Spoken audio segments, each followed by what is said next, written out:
1932 का खतियान जब से लागू हुआ है, आपको बता दें कि बीजेपी की तरफ से जो लगातार जो ताबड़तोड़ जो ट्वीट्स और सोशल मीडिया हैंडल पर जो विपक्ष को जो सरकार को घेरा जाता था विपक्ष की तरफ से, वो बंद हो गया है। मुद्दा खत्म हो गया सर। नहीं, ऐसा नहीं है। कोई कोई ट्वीट कर रहे हैं, नहीं कर रहे हैं, दोनों को ऐसा बात नहीं कि नहीं कर रहे हैं ट्वीट। लेकिन जो हम समझते हैं कि 1932 का खतियान हड़बड़ी में लाया गया है। अभी कुछ 2 महीना पहले हम देख रहे थे कि ब्लॉक स्तर पर स्थानीय का 1978 का सरकार के द्वारा आदेश हुआ था। विधानसभा के अंदर हेमंत सोरेन मुख्यमंत्री जी ने कहा कि हाई कोर्ट में ये चैलेंज हो जाएगा। फिर ऐसा क्या हुआ कि ये 1-2 महीने के अंदर अंदर ही सरकार 1932 का ले आई तो ये कितनी सफल होगी, सवाल इस पर है कि बिना सोचे समझे कैबिनेट से पारित करना मेरे समझ से ये उचित नहीं था। पहले आप पूरी जानकारी जुटा लेते, क्योंकि अभी बहुत से मामले आएंगे। सरकारी कर्मचारी यहाँ जो निवास करते हैं, उनके बेटे हैं, उनका कहाँ जाएंगे? विधेयक में कुछ नहीं, ऐसा कुछ नहीं कहा है। जितने भी सरकारी कर्मचारी रहे हैं, रिटायर करके हैं, चाहे केंद्र सरकार का हो, राज्य सरकार का हो, उसके बारे में कोई इस पर टीका टिप्पणी नहीं की है वह सरकार ने, तो वो कहाँ जाएंगे? सरकार ये थोड़े बोल रही है कि 1932 खतियान अगर लागू कर दिए हैं और शोभागत जी अगर यहाँ पर नहीं रह रहे हैं तो उनको आपकी जमीन से हटा दिया जाएगा। वो कह रहे हैं कि 3rd ग्रेड और 4th ग्रेड नौकरी जो है वो स्थानीय को मिलेगा। मैं निश्चित रूप से आपकी बात से सहमत हूँ। स्थानीय की परिभाषा में वो कर्मचारी आएगा कि नहीं आएगा? जो रिटायर कर गए, जो यहाँ पर जिनका बेटा बेटी सर्विस कर रहा है, जो राज्य की सेवा में दे रहा है, उसके बेटे को इसका लाभ मिलेगा कि नहीं मिलेगा? ये साफ साफ बताया गया है क्या? नहीं बताया गया। इसलिए हम ये मानते हैं कि 1932 यहाँ के लिए आप लागू करते हैं तो पूरी जानकारी कर लेते, हर जिले में क्या स्थिति है, वहाँ के सर्वे का खतियान का क्या स्थिति है, लोगों की क्या स्थिति है। अब जैसे हम मधुपुर को ही लेते हैं, मधुपुर तो 56 में मिला झारखंड में। उसके बाद क्या हुआ? तो आज़ादी के पहले का आप लेकर के आए हैं बिना सोचे समझे। ये कहीं से भी हमको लगता है कि उचित है आप पूरा अध्ययन कर लेते और तब लेकर के आते कि नहीं ये 1932 हम लागू कर रहे हैं, ये क्राइटेरिया हमारे पास है। ये तो कुछ नहीं, हम कैबिनेट से ला दिए, क्योंकि जेएमएम में फूट चल रही थी, जेएमएम में विद्रोह चल रहा था। तो जेएमएम में जब विद्रोह हो रहा था तो देख रहा था कि हेमंत सोरेन के हम कहीं का नहीं रहेंगे। तो ये केवल बेवकूफ़ बनाना है 1932। इससे आगे हमको नहीं समझ में आता है कि इससे लाभ झारखंड मुक्ति मोर्चा को मिलेगा और या किसी भी दल उसको यदि राजनीतिक मुद्दा बना है। आप कह रहे हैं कि नहीं मिलेगा। एक और चीज़ जो सामने आ रही है, पूर्णिमा नीरज सिंह जो है सरकार में शामिल पार्टी की नेता हैं, कांग्रेस की विधायक हैं, काफ़ी अच्छा बोलती हैं। ये जब पारित हुआ उसके बाद कल उनका एक बयान आया है कि जरूरी नहीं है कि जो कैबिनेट में जो चीज़ें हो गई वो विधानसभा में पारित हो जाए। तो क्या इसको किस अंदाज में लिया जाना चाहिए? और आप एक चीज़ और सर, आप बीजेपी से हैं तो आपको लोग समझेंगे कि आपका कर्तव्य है सरकार की चीज़ों को, नीतियों को गलत ठहराना। लेकिन जो पूर्णिमा नीरज सिंह है उनका अगर ऐसा बयान आता है तो इस चीज को आप कैसे देख रहे हैं? नहीं, मधु कोड़ा जी का भी हमने बयान देखा है, अब पूर्णिमा सिंह का भी हमने बयान देखा है।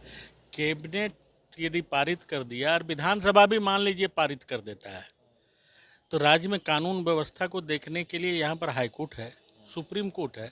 लेकिन हमको नहीं लगता है कि कांग्रेस इससे खुश है।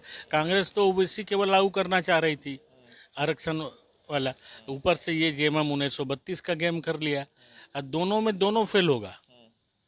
क्यों फेल होंगे ये लोग? इसका कारण है, देखिए कि आप जो आरक्षण को लेकर के आए हैं 77% आरक्षण, ये सुप्रीम कोर्ट के आदेश पर है। और ये क्या किए आरक्षण में लागू करके 27% ओबीसी है, 12% प्लस 28% एसटी को दे करके ये केंद्र सरकार को भेज रहे हैं।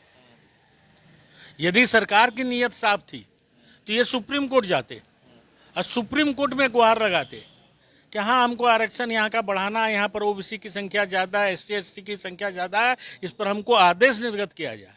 तब हम मानते कि आप कानून का सहारा लेकर के यहाँ के लोगों को लाभ देना चाहते हैं। और आपने क्या किया कि आपने आरक्षण को लागू कर दिया, उसके बाद आप भेज रहे हैं केंद्र सरकार को।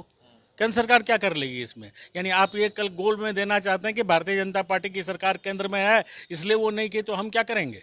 तो आप कह रहे हैं कि इसमें पहले सर्वे कराना चाहिए था और सुव्यवस्थित तरीके से इसको लेकर के आना चाहिए था।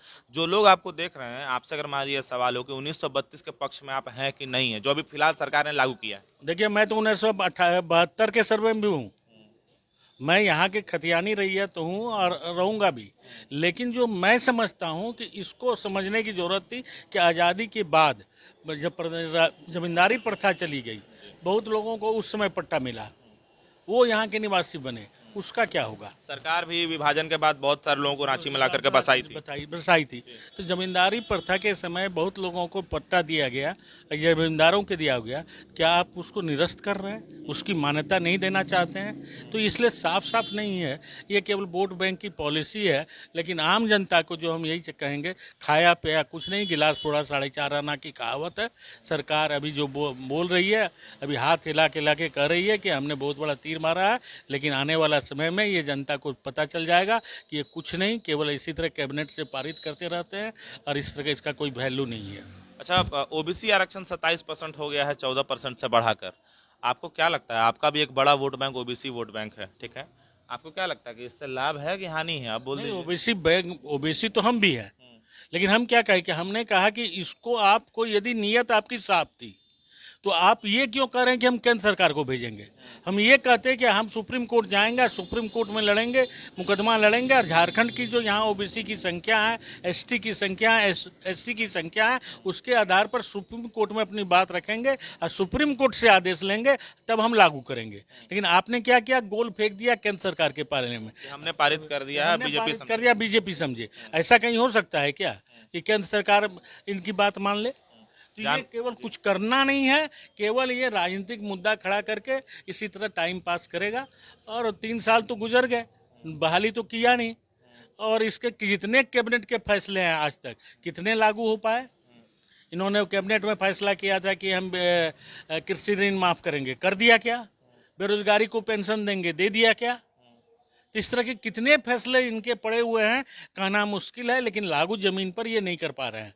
जो आम लोग हैं, जब हम कल से इस खबर को लगातार सर कवर कर रहे हैं, आम लोगों का कहना है कि अब बीजेपी का जो हाल है वो आगे कुआं पीछे खाई का है, इसलिए कि अगर वो 1932 का अगर विरोध करती है तो आदिवासी वोट बैंक उनके हाथ से चला जाएगा, अगर बीजेपी इसका सपोर्ट करती है तो बाकी जो वोटर बीजेपी के हैं वो उनके खिलाफ हो जाएंगे। आपका क्या स्टैंड है? नहीं, मेरा मानना है कि यहाँ जो स्थानीय है उस पर विचार होना चाहिए था, लेकिन यदि सरकार 1932 लागू कर रही है तो पूरा अध्ययन करके करती ना।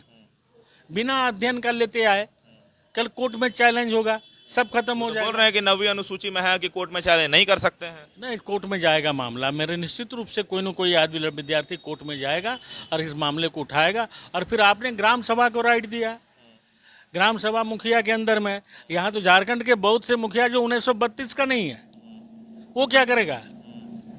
तो सब फिर पारित ही कर देगा। यदि ग्राम मुखिया यहाँ का नहीं है 1932 का खतियानधारी, तो अपने पंचायत के जितने भी 1932 में नहीं है सबको वो पारित करके पास करा लेगा, तो फायदा कहाँ मिला? आखिर फिर से चीजें वैसे ही हो जाएंगी, वैसी की वैसी रह जाएगी। एक आखिरी सवाल आपसे है, जब से ही लागू हुआ है तब से आपको हम देखते रहते हैं सर, और यहाँ के स्थानीय जितने भी अगल बगल के, चाहे नारायण दास जी हों, निशिकांत दुबे हों, उनको अगर छोड़ दें, निशिकांत दुबे लगातार ट्वीट कर रहे हैं, आप लोग शांत काहे हो गए? नहीं, हमने शांत नहीं था, कल व्यक्तिगत काम था मेरे, पूरे झारखंड की बात कर रहे हैं सर। और नहीं, शांत कोई नहीं है, समय पर सरकार को जरूर जवाब देगा। अभी मामले को समझ रही है सरकार, कैबिनेट का क्या निर्णय हुआ है उसके पूरे प्रोसेस को पढ़ना चाह रही होगी पार्टी, उसके बाद अपना जरूर प्रतिक्रिया देगी।